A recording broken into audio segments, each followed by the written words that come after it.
नमस्कार, मी मंजिरी. आपण पाहत आहात लोकसत्यवाणी न्यूज चॅनल. लोकांची सत्य कहाणी कथन करणारी वृत्तवाहिनी म्हणजे लोकसत्यवाणी. नमस्कार. लोकांची सत्य कहाणी कथन करणारी वृत्तवाहिनी म्हणजेच लोकसत्यवाणी न्यूज. आज मी डोंबिवली येथे आहे. सिंधुदुर्ग जिल्ह्यातील वैभववाडी तालुक्यातील अरुणा प्रकल्पग्रस्त जे आजपर्यंत अनेक वर्ष जे अरुणा प्रकल्पग्रस्त हे त्रस्त असे नागरिक होते आणि ते अद्यापर्यंत त्यांचे बरेचसे प्रश्न होते, ते काही सुटलेले नव्हते. मुंबईतील काही मेन प्रमुख माझ्या सोबत नागरिक आहेत. लढा संघर्षाचा अरुणा प्रकल्पग्रस्तांच्या अस्तित्वाचा या संघटनेचे पदाधिकारी आहेत. मी त्यांना त्यांच्याकडून जाणून घेणार आहे. माझ्यासोबत आता अध्यक्ष तानाजी कांबळे साहेब आहेत आणि सोबत प्रकाश सावंत आहेत, अजय नागप आहेत आणि सुचिता चव्हाण. या संपूर्ण अरुणा प्रकल्पग्रस्तांच्या लढा संघर्षाचा अरुणा प्रकल्पग्रस्तांच्या अस्तित्वाचा या संघटनेचे ते पदाधिकारी आहेत. मी जाणून घेणार आहेत आपला या अरुणा प्रकल्पाचा आतापर्यंत सध्या काय पोझिशन काय आहे आणि तुम्हाला काय सरकारने देऊ केलं की काय, पुढची गोष्ट सध्या काय आहे, कसं काय आहे. नमस्कार. लोकांची सत्य कहाणी कथन करणारी लोक सत्यवाणी न्यूज चॅनेल या चॅनेलचं लढा संघर्षाचा अरुणा प्रकल्पग्रस्तांच्या अस्तित्वाचा संघटनेच्या वतीनं मी सर्वप्रथम स्वागत करतो. या चॅनेलचे संपादक संतोष सावंत हे सुद्धा नरडेवे प्रकल्पातील एक प्रकल्पग्रस्त आहेत आणि त्यामुळे महाराष्ट्रभरातील प्रकल्पग्रस्तांच्या प्रश्नावर ते सातत्यानं त्या प्रकल्पग्रस्तांना शोधत असतात आणि त्यांच्यावर झालेल्या अन्यायाच्या विरोधात आवाज उठवून शासन दरबारी न्याय मिळवून देण्याचा ते सातत्यानं प्रयत्न करतात. आज लढा संघर्षाचा अरुणा प्रकल्पग्रस्तांच्या अस्तित्वाचा या संघटनेच्या पदाधिकाऱ्यांची त्यांनी भेट घेतली आणि अरुणा प्रकल्पाच्या प्रकल्पग्रस्तांचं सध्या काय चाललंय या संदर्भात त्याने आमच्याशी विचारपूस केली आणि म्हणून मी लोकसत्यवाणी न्यूज चॅनेलचं मनापासून धन्यवाद व्यक्त करतो. असं आहे की 2019ला अरुणा प्रकल्पग्रस्तांची घोर फसवणूक झालेली आहे.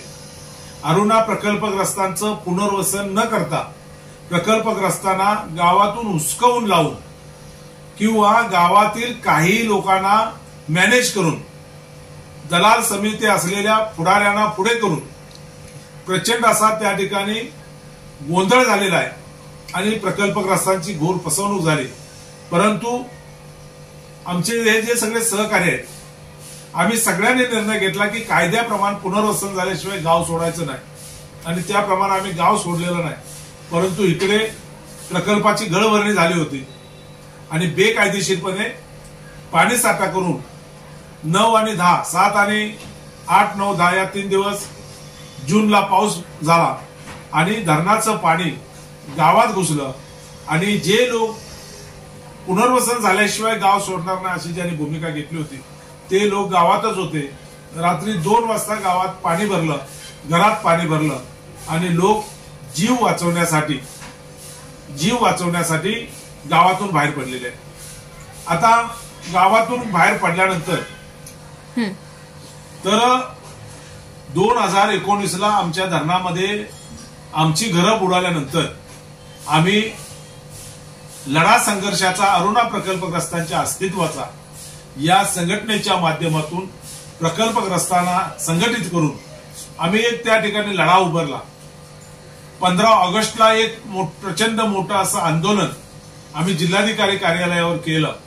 तत्कालीन जिल्हाधिकारी मंजू लक्ष्मी, तत्कालीन पालकमंत्री उदय सामंत हे उपस्थित होते आणि या आंदोलनाची त्यांनी दखल घेतली. तुमचे प्रश्न लवकरात लवकर मिटिंग लावून सोडवू असं आम्हाला सांगितलं होतं.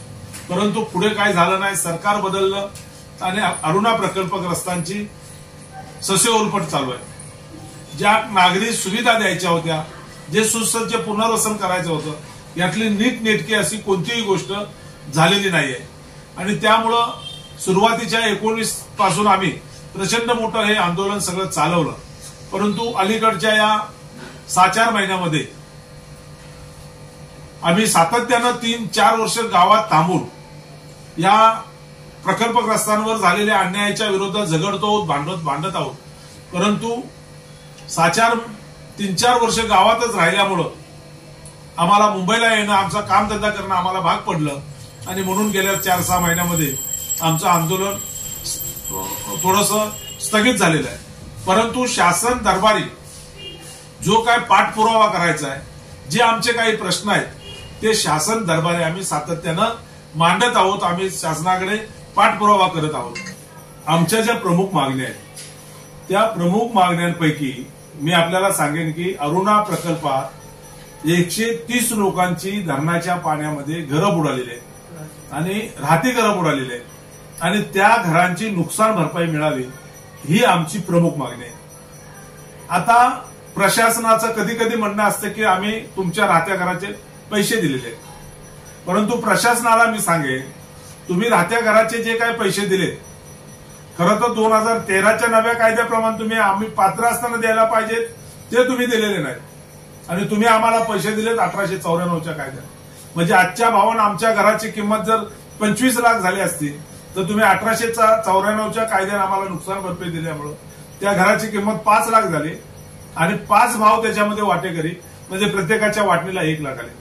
त्यामुळे तुम्ही काय दिलं ते आम्हाला माहिती आहे. आम्ही आज ना उद्या ते शासन प्रशासन असेल किंवा न्यायालय कोर्ट असेल, आम्ही आमची कैफियत मांडणारच आहोत. परंतु आमच्या घरांचे पैसे तुम्ही दिलेले आहेत असं जे म्हणता, तर त्या घराचे पैसे तुम्ही दिले असतील, पण आमचं पुनर्वसन स्थलांतर कायद्याप्रमाणे न करता बेकायदेशीरपणे तुम्ही आमची राहती घरं धरणाच्या पाण्यात बुडवली.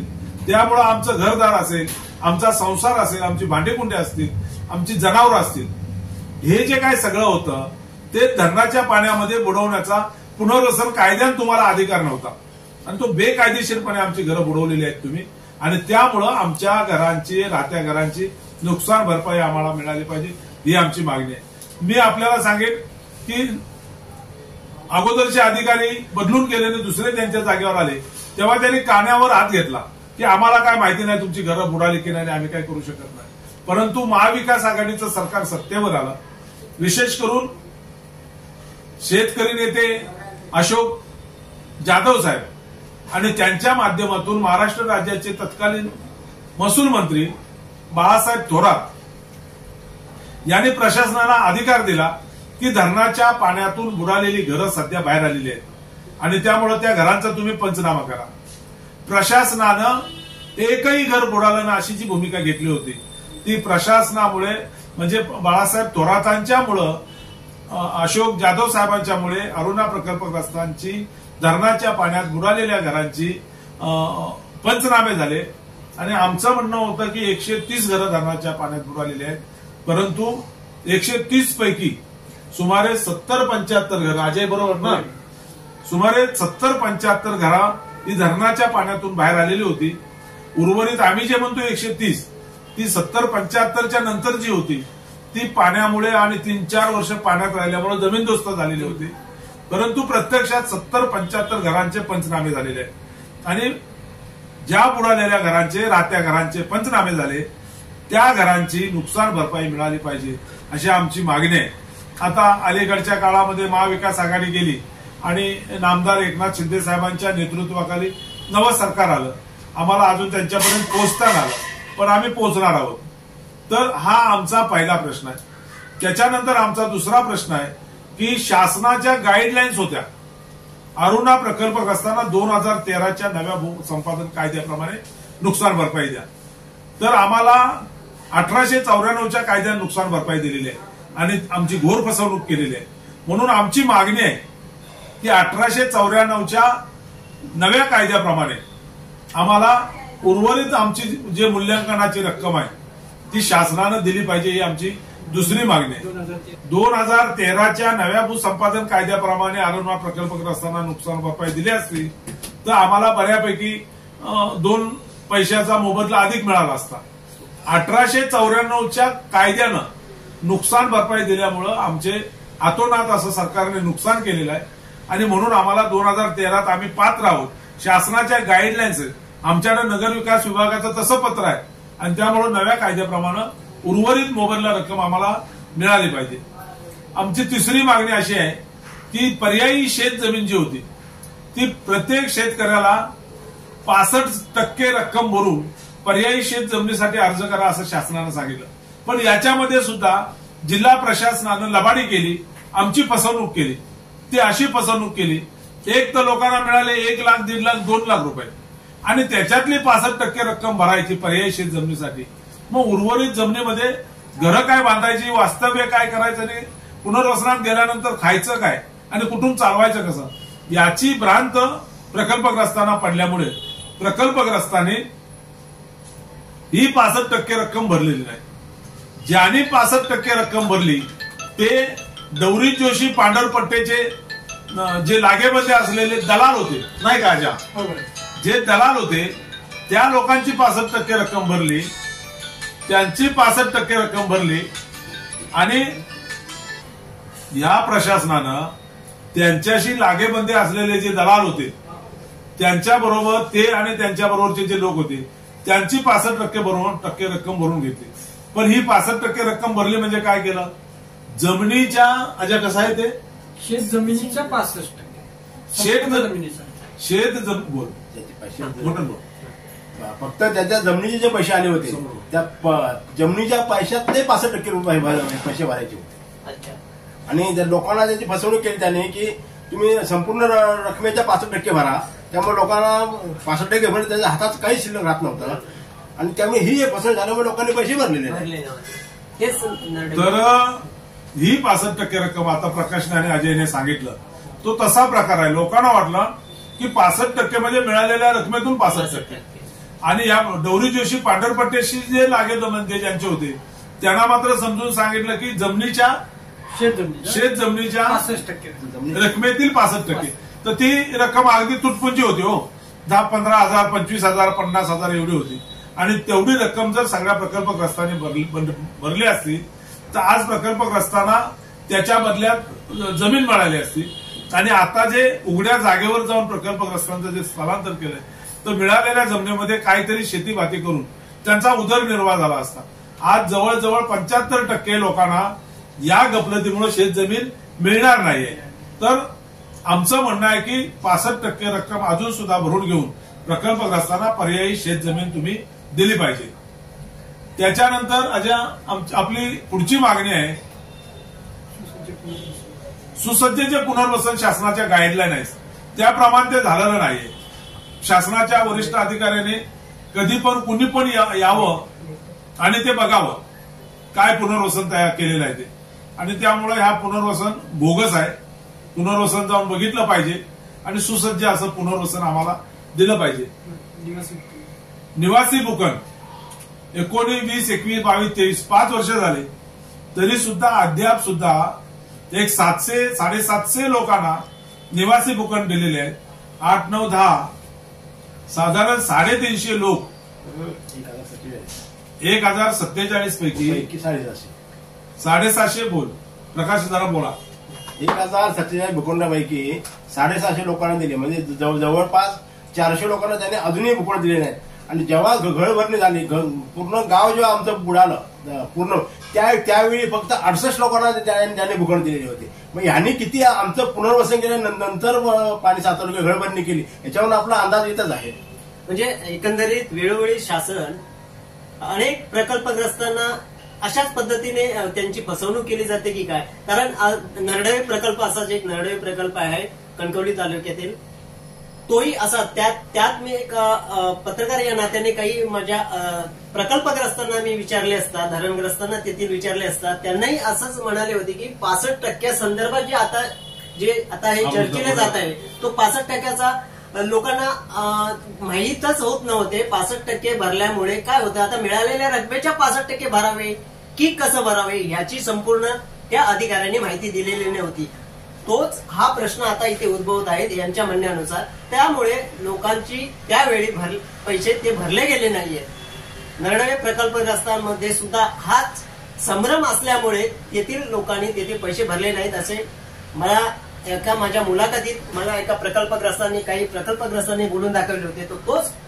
तोच हा धागा यांनी पकडलेला आहे. आणि याच्यामध्ये खरं सांगायचं तर प्रकल्पग्रस्तांना अजून जमिनी जागा काय मिळवून देण्यापेक्षा त्यांना काहीतरी खोटं नाटं सांगायचं किंवा दिशाभूल करायची नाही, पर्यायीशीर जमिनी आणि मिळवून देण्याच्या भानगडीत पडायचं नाही. हा सरळ सरळ दृष्ट हेतू तिथल्या प्रशासनातील यंत्रणेचा असतो आणि त्यामुळे प्रकल्पग्रस्तांची याच्यामध्ये खऱ्या अर्थानं वाताहात होते. आपल्याला माहिती आहे मुंबई गोवा महामार्ग चौपदरीकरणामध्ये ज्या जमिनी गेल्यात त्यांना प्रचंड असा 2013च्या कायद्यानं मोबदला मिळाला गेला. 1,57,00,000 एकर. 1,57,00,000 थोडक्यात माहिती तुम्हाला असेल ना जर मुंबई गोवा हायवेमध्ये ज्या जमिनी गेल्या त्या लोकांना त्यांनी 1,57,00,000 एकर दिले आणि आमच्या ज्या जमिनी गेल्या त्या आम्हाला फक्त 47,000 दिलेले. म्हणजे काय फरक आहे ते तुम्ही बघा. आम्हाला कशा प्रकारे ह्या लोकांनी शासनाने फसवलेलं आहे. एकंदरीत असं आहे, जे लोक वर्षानुवर्षे जे ज्या ठिकाणी जन्म झाला आहे आणि ज्या ठिकाणी त्यांचं ती स्वतःची जन्मभूमी द्यायला तयार असतानाही सरकारने त्यांना योग्य असा मोबदला न देता उलट त्यांची फसवणूक करत आहेत याबद्दल. आणि हाच प्रकल्पात त्यांना किती जमीन आसमानाचा फरक आहे. तुम्ही म्हणाले गोवा 1,57,00,000 हा महामार्ग ज्यावेळी करतेवेळी सरकारने त्यांना 4 पटीने रक्कम दिलेली आहे. पण प्रकल्पग्रस्तांना जे भूधारक आहेत त्यांना मात्र खरोखर घर सोडतायत. आपले स्वतःच झाडे झुडपे घरदार संपूर्ण सगळं कायमचे उद्ध्वस्त होऊन ती जमीन सरकारच्या हवाली करतायत आणि अशा असतानाही त्यांना मोबदला देण्यासाठी कुचराई करतायत. हे योग्य वाटत नाही. आता हे शेत जमीन देणार असे म्हणतात, पण ह्या शासनाने अजूनपर्यंत 1 एकरी जमीन अक्वायर केली नाही. कारण त्यांना कुठल्याही गावाला 1 एकर जमीन देत नाही आणि आम्हाला जे 2.5 एकर 3 एकर जमीन देणार आहे. पण शासनाच्या ह्याच्यामध्ये ताब्यात आज 1 एकर जागा नाही. ते आम्हाला शेत जमीन देणार कुठून. आणि आमचं जे पुनर्वसन केलंय ते पुनर्वसन केले ती जागा अजून शासनाने आपल्या ताब्यात घेतली नाही. ती मूळ मालकाच्याच ताब्यात आता आज पण आहे. त्यामुळे आम्हाला 7-12 देण्याचा वेस्टर्न नाही. शासनाने ती पण जागा हे नाही केली आणि दुसऱ्याची जागा पुनर्वसन म्हणून आम्हाला दिलेली आहे. त्याचे मालक मांगवलीतले किंवा कुसुरातले किंवा उंबड्यातले अजून त्यांच्याच नावाचा 7-12 आहे. पण आम्हाला शासनाने तुम्हाला भूखंड दिल्यामुळे सांगतात ते हे भूखंड म्हणजे काय द्यायचं होतं तुम्हाला. त्यांचा 7-12 प्रत्येका नावाचा करून द्यायचा असतो. अजून भूखंड म्हणजे किती गुंठे दिले? 4.25 गुंठे भूखंड. पण ती पण जे आम्हाला शासनाने देऊ केले आहेत ताबा पावती देऊन, परंतु शासनाची मालकीच नाही त्या जागेवर. अजून पण मूळ मालक कोर्टात गेलेत. त्यांनी भूखंड योग्य मोबदला न दिल्यामुळं त्यांनी त्यांच्या नाव अजून जागा झाली नाही. मग शासन आम्हाला जी जागा देते म्हणजे कुणाची जागा तुम्ही देते आम्हाला. किती लोकांना भूखंड मिळाले? आता पण 750 लोकांना भूखंड मिळाले. बाकीच्या लोकांनी भूमगावच्यावर प्रकल्पग्रस्त होते त्यांनी ह्याला कंटाळून आपापल्या उर्वरित जमिनीत घरं बांधलेली आहेत. म्हणजे आता ज्यांना भूखंड दिले तिथे घरं बांधली गेली आहेत का? तिकडे घरं बांधलेली आहेत, परंतु ते गाववाले आहेत मूळ मालक ते तिथल्या लोकांना धमकी देतात. आम्हाला आमच्या भूखंड आमच्या तुमची घरं उडवून द्यावी आधी सांगतात. मग शासनाने कुणाची जागा आम्हाला दिली हा प्रश्न आहे ना. यासोबत अजून एक पदाधिकारी आहेत मॅडम सुचिता चव्हाण. मॅडम काय सांगाल, तुम्हाला अनुभव कसा आलाय? नमस्कार, मी सुचिता चव्हाण महिला अध्यक्ष. मला अनुभव आलाय म्हणजे असा अनुभव आलाय की आम्हाला पूर्ण शासनाने पूर्ण फसवलंय आणि आमचा लढा आज 4-5 महिने आमच्या प्रॉब्लेमसाठी आम्ही बंद ठेवला होता. परंतु आता आमचे पत्र व्यवहार आणि जी फसवणूक झाली तर त्या फसवणुकीसाठी लढा आमचा चालूच राहणार आहे. जी माझी रस्त्यामध्ये जी जमीन आहे त्या जमिनीचा अजून मला सरकारने काही मोबदला दिला नाहीये आणि कोणालाच दिला नाहीये. तर हे शासन अजून 5-6 वर्ष शासन करतं काय? आमच्या जागा वापरतायत.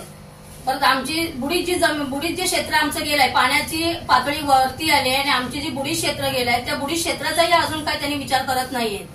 आणि तसेच आज 5 वर्ष झाले माझे पैसे प्रांत ऑफिसची चुकी असताना त्याने आज माझे पैसे 75% दिरांना लावले, 25% आम्हाला माझ्या मिस्टरांना लावले. त्या पैशांचाही अजून काहीच शासन पण विचार करत नाहीये, प्रांतवाले पण विचार करत नाहीये. तर तसंच त्यांना मी उपोषणाचं लेटर दिलं होतं. तर त्यांनी त्यांच्या विनंतीनुसार ते उपोषणाचं लेटर मला मागे घ्यायला लावलं. तर त्याचाही ते लोक अजून विचार करत नाहीये. तर आमच्यासारख्या ह्या सामान्य लोकांनी आणि धरणग्रस्त लोकांनी करायचं काय? शासनापुढे आता एवढंच राहिलंय की शासनापुढे आत्मधनाचं एक किंवा उपोषणाचा हाच आता माझं कुटुंब विचार करत आहे आणि तसेच मी ते 26 जानेवारी उपोषण ठेवणारच आहे प्रांत ऑफिसला. आणि तसं जर प्रांतवाले बोलत असतील की येत आहेत पण असं नाहीये. मी कठोर कारवाई काय बोलते मी प्रांतवरती पण करू शकते कारण त्यांनी 50% त्यांनी मला न्याय दिलाय, ग्रामपंचायत दिलाय. मग माझा अजून विचार करत नाहीयेत का ते लोक? आणि चूक ही शासनाची पण आहे आणि प्रांत ऑफिसची पण आहे. आणि जेव्हा तेव्हा मी फोन करते तर ते लोक सांगतात की तुम्ही तहसीलदारकडे चौकशी करा, तिथे आम्ही जप्तीचंही करतोय. पण अजून एकही माझा प्रश्न सोडवला नाहीये की काही नाहीये. तर आता 26 जानेवारी मी माझं उपोषण ठेवणार हे माझं ठाम मत आहे आणि माझा लढा हा आमचा कायम चालू राहणार होता. धन्यवाद. एकंदरीत काय आहे, तीव्र भावना मॅडमच्या आहेत आणि एकंदरीत संपूर्ण त्या तिथल्या रहिवाशांच्या जे धरणग्रस्त प्रकल्पग्रस्त आहेत यांचं या संघटनेच्या वतीने जे काम करत आहेत, अनेकांवर एक प्रकारचं अन्याय झालेला आहे. असा अन्यायग्रस्त असे हे धरणग्रस्त आहेत, प्रकल्पग्रस्त आहेत. यांचं म्हणणं आहे की माझ्या ज्या काही मागण्या होत्या आणि काही गोष्टींची जागा रस्त्यात गेल्यामुळे रस्त्यात जागा गेली पण त्यांना योग्य मोबदला मिळालेला नाही आणि त्याकरता 26 जानेवारी येत्या 2024 सालच्या 26 जानेवारीला उपोषण करणार असं मॅडमचं म्हणणं आहे.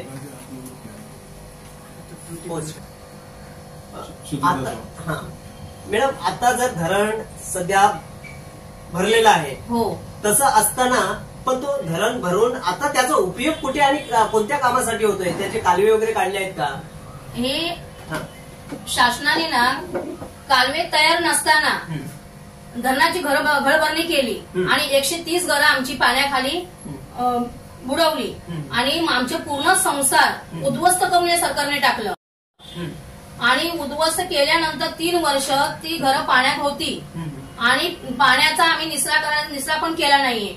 आणि 3 वर्ष पाणी पूर्ण त्यांनी निचरा केला आणि 3 वर्ष ती घरं चांगली आमची दिसत होती. तरी पण शासनाने आम्हाला एक डंपर ट्रॅक्टर काहीच दिलं नाही.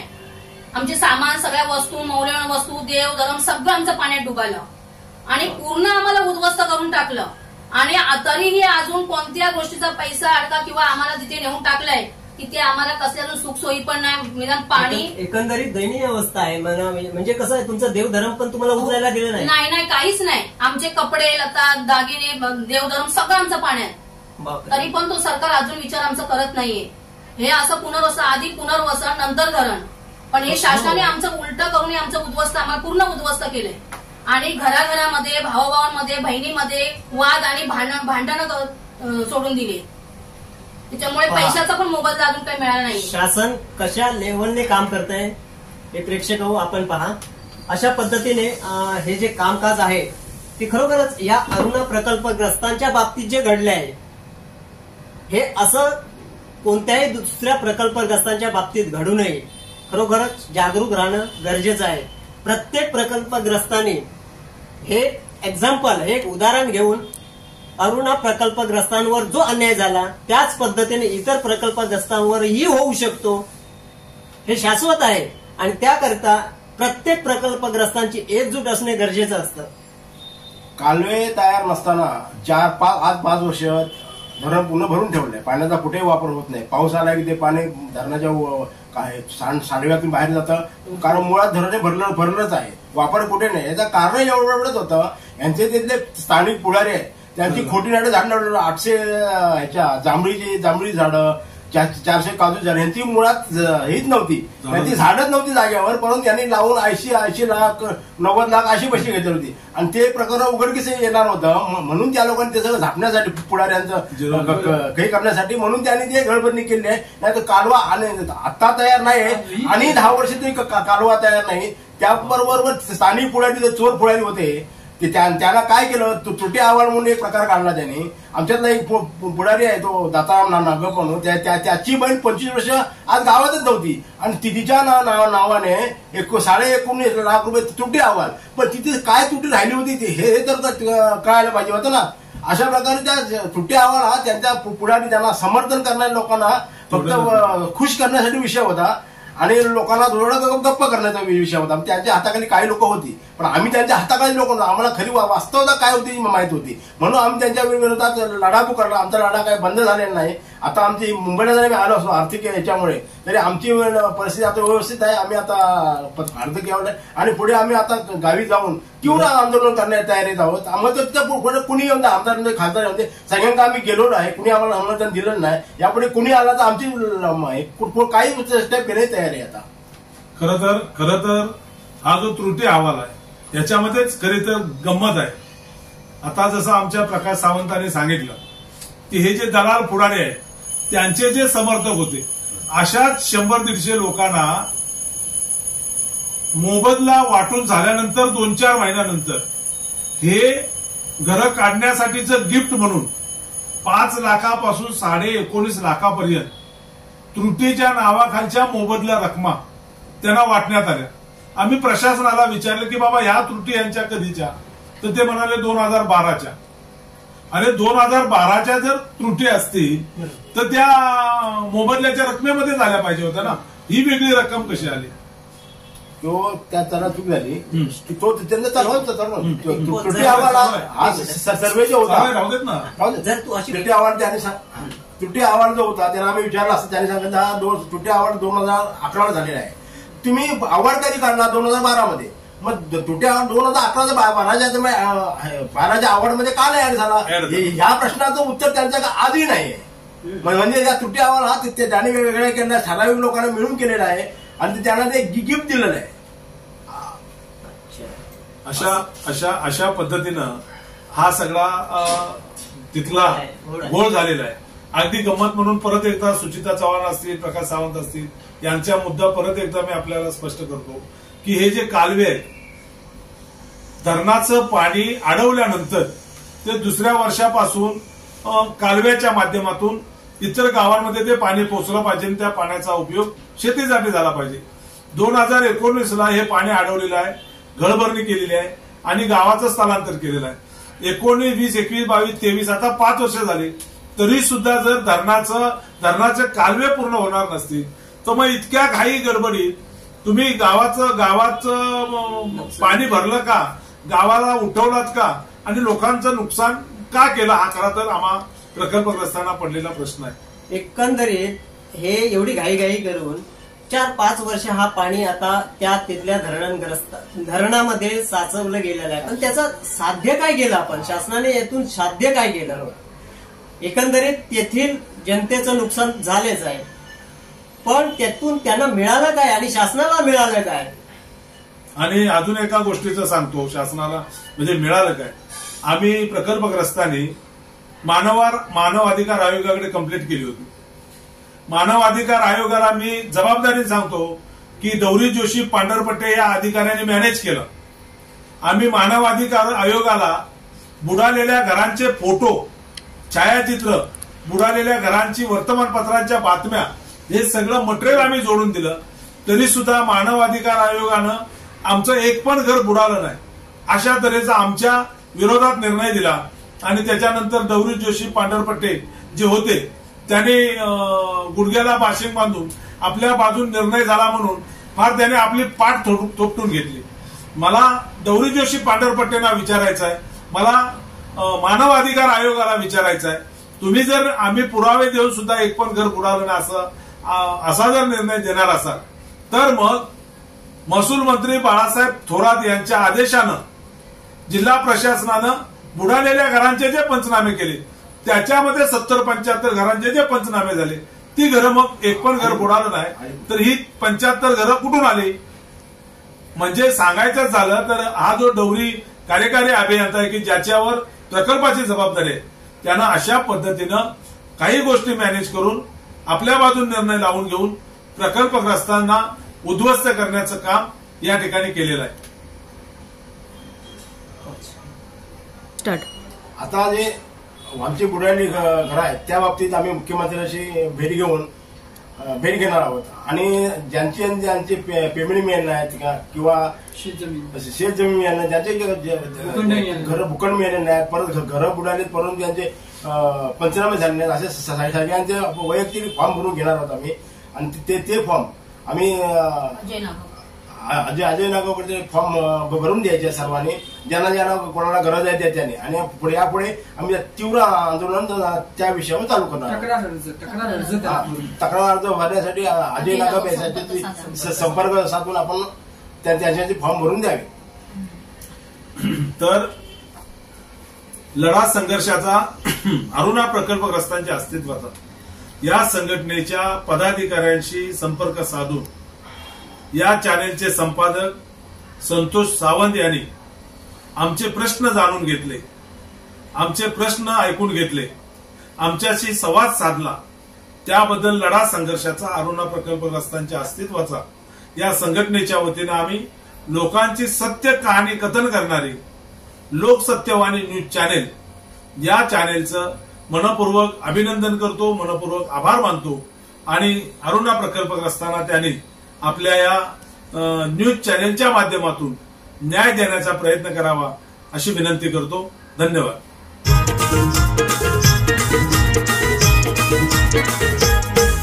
नाव गाजतंय महाराष्ट्रात A1 कर्डीकर क्लास जोडलेला विद्यार्थी येथे होतोच हमखास पास. क्लास जोडलेला विद्यार्थी येथे होतोच हमखास पास. नाव गाजतंय महाराष्ट्रात A1 कर्डीकर क्लास, नाव गाजतंय महाराष्ट्रात A1 कर्डीकर क्लास जोडलेला विद्यार्थी येथे होतोच हमखास पास. क्लास जोडलेला विद्यार्थी येथे होतोच हमखास पास. एकच विश्वास कर्डीकर क्लास हमखास पास. एकच विश्वास कर्डीकर क्लास हमखास पास. एकच विश्वास खर्डीकर क्लास हमखास पास. एकच विश्वास खर्डीकर क्लास हमखास पास.